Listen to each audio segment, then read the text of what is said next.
আসসালামু আলাইকুম ওয়া রাহমাতুল্লাহ। অল বাংলা নিউজ পেপারে আপনাকে স্বাগতম। দেখছেন মাশফিক হেলালকে।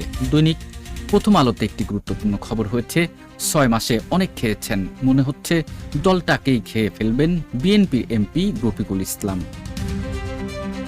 বিডি নিউজ 24 লাইভ তারা একটি শিরোনাম করেছে, রয়টার্সকে সাক্ষাৎকার, এবার দেশে ফিরতে প্রস্তুত সাকিব, মুখোমুখি হবেন বিচারের।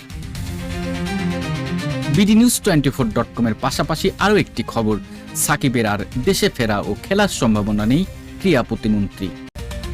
বিবিসি বাংলার প্রতিবেদন, শেখ হাসিনাকে ভারত এই সুযোগ কেন দিল, প্রশ্ন বিএনপির।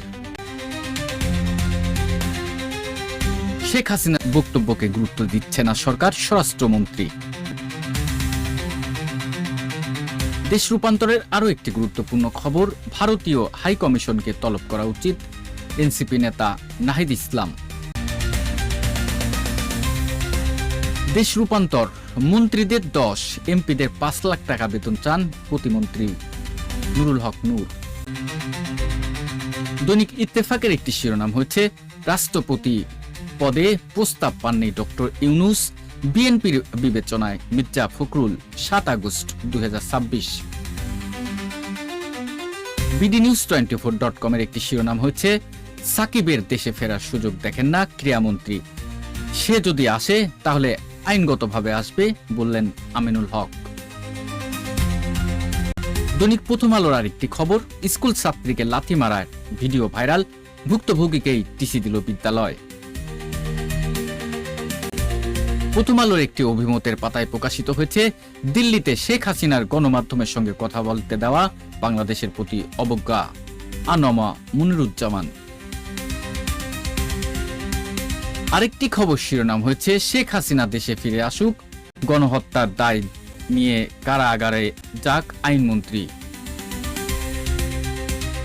দৈনিক প্রথম আলোতে একটি গুরুত্বপূর্ণ খবর, ভারতের প্রতিক্রিয়া, হাসিনার বক্তব্য ভারত অনুমোদন করে না জয়সওয়াল। দৈনিক প্রথম আলোর আরো একটি গুরুত্বপূর্ণ খবর, শেখ হাসিনাকে দেশে ফেরাতে ইন্টারপোলের মাধ্যমে রেড নোটিশ জারি করতে হবে বলেছে জামাত। দৈনিক প্রথম আলোতে একটি গুরুত্বপূর্ণ খবর, দিল্লিতে হাসিনার সংবাদ সম্মেলন ও দেশে ফেরার ঘোষণা নিয়ে কি বলছেন বিশ্লেষকেরা। বিডি নিউজ 24.com এর আরেকটি খবর, ডেঙ্গু নিয়ে হাসপাতালে আরো 249 জন। দিল্লিতে হাসিনার বক্তব্য, আগের কথা আবার বলল ভারত, সালিশে মাথা নেড়া করে অপমানের ঘটনায় বিচারের দাবি।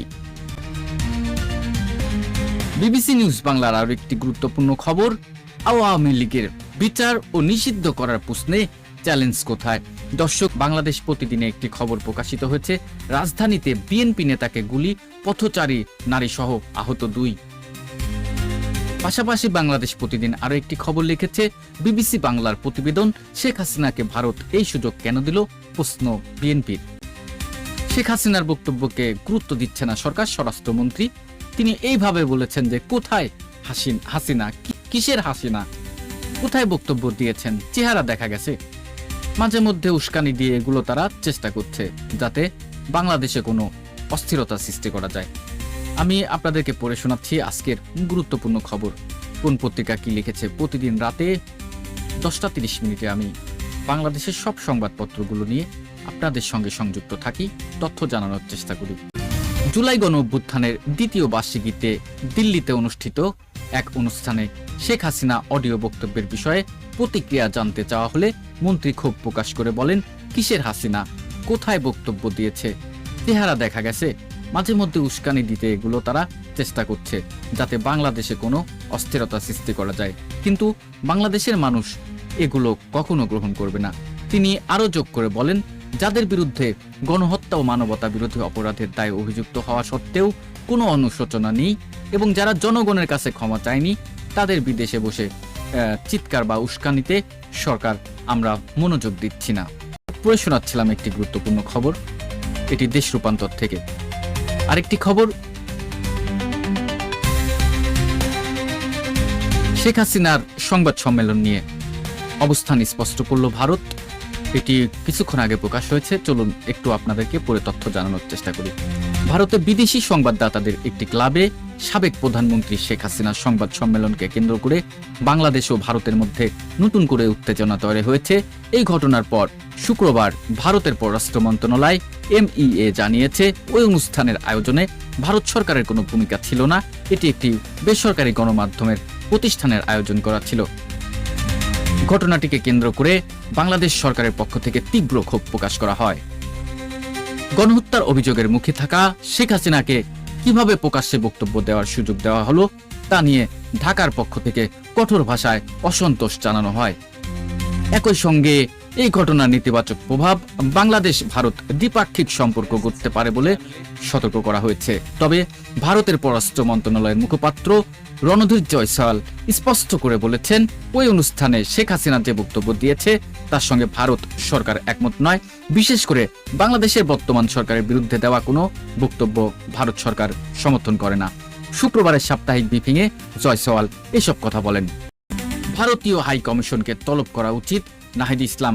শুক্রবার 7 আগস্ট বিকেলে রাজধানীর মিন্টো রোডে জুলাই গণ অভ্যুত্থান বর্ষপূর্তি উপলক্ষে আয়োজিত আলোকচিত্র প্রদর্শনীতে এই কথা বলেছেন তিনি। সরকারের বিভিন্ন কর্মকাণ্ডের সমালোচনা করে নাহিদ ইসলাম বলেন, রাষ্ট্র সংস্কারের জন্য অনুষ্ঠিত গণভোটের রায় সরকার জনগণের কাছ থেকে চুরি করেছে। 2টি ভোটে অংশ নিলেও সরকার একটি ভোটের রায় মেনে নেয়নি। তিনি বলেন, দেশের বর্তমান কোনো সার্বজনীন কর্মসূচি নেই। আওয়ামী লীগ যেমন মুক্তিযুদ্ধকে দলীয়করণ করেছিল, বর্তমান সরকারও জুলাই গণ অভ্যুত্থানকে দলীয়করণের পথে এগুচ্ছে। বর্তমান সরকার ফ্যাসিবাদী শক্তিকে ফিরিয়ে আনতে আপোষকামী বলেও মন্তব্য করেন নাহিদ ইসলাম। তার দাবি, সংবিধান সংশোধনের কমিটি ইতিমধ্যে বৈধতা হারিয়েছে এবং সরকার একটি সাংবিধানিক সংকট তৈরি করেছে।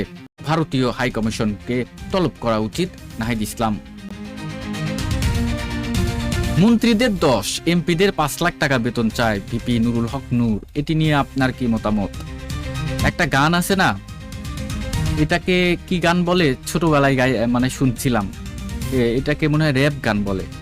তো একটু অন্য রকমের, আপনি কিছু মনে করবেন না, আমি 2 কোলে একটু গাই। শিরোনাম দেশ রূপান্তরের, যে মন্ত্রীদের 10, এমপিদের 5 লাখ টাকা বেতন চান প্রতিমন্ত্রী ভিপি নুরুল হক নূর।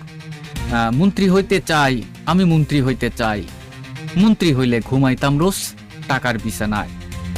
আমার ভোট আমি দিব, যাকে খুশি তাকে দিব, ফ্যাটর ফ্যাটর করলে পরে নিয়ে যা তোর লুঙ্গি খুলে। 2 নাম্বার মাল কামাইয়া রাতারাতি হইছেন বটগাছ, আপনার মাল খাইয়া আমরা করি নাই আপনার ক্যানভাস। মন্ত্রীদের 10, এমপিদের 5 লাখ টাকা বেতন চায় প্রতিমন্ত্রী নুরুল হক নূর। আজকে কিন্তু এই বক্তব্য দিয়েছে দেশ রূপান্তর থেকে, এটি তথ্যটি আমি জানতে পেরেছি। কথা হচ্ছে, এটি নিয়ে আপনার মতামত লিখতে হবে। আপনার কি মনে হয়, নাগরিক হিসেবে যেহেতু আপনার বেতনই যাবে, তাই না? সর্বোপরি আমার আপনার বেতন, আমাদের ট্যাক্সের টাকা, আমাদের টাকাই তো তাদের বেতন দেওয়া হবে। তো আপনার কি মনে হয়, মানে ধরুন বাংলাদেশ আপনি হচ্ছে কর্ণধর, বেতন নির্ধারণ করবেন, হ্যাঁ কি না? এই বর্তমান মন্ত্রীদের 10 আর এমপিদের 5 লাখ টাকা বেতন যে ভিপি নুরুল হক নূর দাবি করেছে, এটি কি হওয়া উচিত নাকি না? দেশ রূপান্তরের আরো একটি গুরুত্বপূর্ণ খবর, রাষ্ট্রপতি নির্বাচনের ভোটার তালিকা প্রকাশ। আছেন যারা 7 আগস্ট 2026 23তম রাষ্ট্রপতি নির্বাচনের ভোট দিতে পারবেন জাতীয় সংসদের 349 জন সংসদ সদস্য। দর্শক খেয়াল করুন, এটি বিভিন্ন পরীক্ষাতেও কিন্তু আসে যে বাংলাদেশের কততম রাষ্ট্রপতি হচ্ছে কে। এটি কিন্তু কততম রাষ্ট্রপতি, এটি হচ্ছে 23তম রাষ্ট্রপতি। বলছিলাম একটি গুরুত্বপূর্ণ খবর যে রাষ্ট্রপতি নির্বাচনের ভোটার তালিকা প্রকাশ, এটি কিন্তু আগামী 20 আগস্ট এটি 23তম রাষ্ট্রপতি নির্বাচনের যে ভোট সেটি অনুষ্ঠিত হবে। আপনার কি মনে হয় বাংলাদেশের পরবর্তী রাষ্ট্রপতি কে হতে যাচ্ছে? আপনি মন্তব্য করুন, আপনার মন্তব্যটি আমি করব। বাংলাদেশ প্রতিদিনের একটি গুরুত্বপূর্ণ খবর, হরমুজ নিয়ে ওমানের সঙ্গে চুক্তি চূড়ান্ত পর্যায়ে ইরান। বিশ্বের মোট তেল ও তরলীকৃত প্রাকৃতিক গ্যাস LNG প্রায় 1/5 সাধারণত এই পথ দিয়ে চলাচল করে। ইত্তেফাকের একটি শিরোনাম হয়েছে, রাষ্ট্রপতি পদে প্রস্তাব পাননি ডক্টর ইউনূস, বিএনপির বিবেচনায় মির্জা ফখরুল। 7 আগস্ট 2026। দর্শক খেয়াল করুন, দৈনিক ইত্তেফাকের এটি লিখেছে যে রাষ্ট্রপতি পদে প্রস্তাব পায়ননি ডক্টর ইউনূস, বিএনপির বিবেচনায় মির্জা ফখরুল, এবার রাষ্ট্রপতি হচ্ছে ডক্টর মোহাম্মদ ইউনূস। তো তেমন একটা খবর, সেরকমের একটা খবরই দেখতে পাচ্ছি। দৈনিক ইত্তেফাকে লিখেছে রাষ্ট্রপতি পদে প্রস্তাব পাননি ডক্টর ইউনূস, বিএনপির বিবেচনায় মির্জা ফখরুল। আপনার কি মনে হয় ডক্টর ইউনূস এত বড় একটা নোবেল লরিয়েট, দক্ষিণ এশিয়ার সবচেয়ে ভালো নেতা, দক্ষিণ এশিয়ার একদম দাপটি নেতা, বিশ্বের নেতা, যিনি রোহিঙ্গা ক্রাইসিস সহ বাংলাদেশকে একদম টপ 10-এর ভিতরে নিয়ে যাওয়ার কথা ছিল, সেই ডক্টর মোহাম্মদ ইউনূসকে প্রস্তাব করা হয়নি। আর আসলে কি মেধা, দক্ষতা বা অন্যান্য দিক দিয়ে একজন সাধারণ নাগরিক হিসেবে আপনার কি মনে হয়? দুজন ব্যক্তির নাম বলছি। একজন হচ্ছে, যেহেতু দৈনিক ইত্তেফাক দুইটা ছবি দিয়ে এই শিরোনামটি করেছে, তারা শিরোনামটি লিখেছে যে রাষ্ট্রপতি পদে প্রস্তাব পাননি ডক্টর ইউনূস, বিএনপির বিবেচনায় মির্জা ফখরুল। তো এই যে দুইজন ইউনূস, ডক্টর মোহাম্মদ ইউনূস এবং মির্জা ফখরুল ইসলাম আলমগীর, আপনার মতে এই দুজনের ভিতরে কে যোগ্য রাষ্ট্রপতি, 23তম রাষ্ট্রপতি হওয়ার যোগ্যকে? মন্তব্য করুন। গুরুত্বপূর্ণ খবরগুলো নিয়ে এক তো শিরোনাম পড়ে শোনাচ্ছি, আজকে ব্রেকিং নিউজগুলো কি হয়েছে, কোন পত্রিকা কি কি লিখেছে, এবং দ্বিতীয়ত একটু প্রেক্ষাপট নিয়ে, পরিস্থিতি নিয়ে একটু কথা বলছি।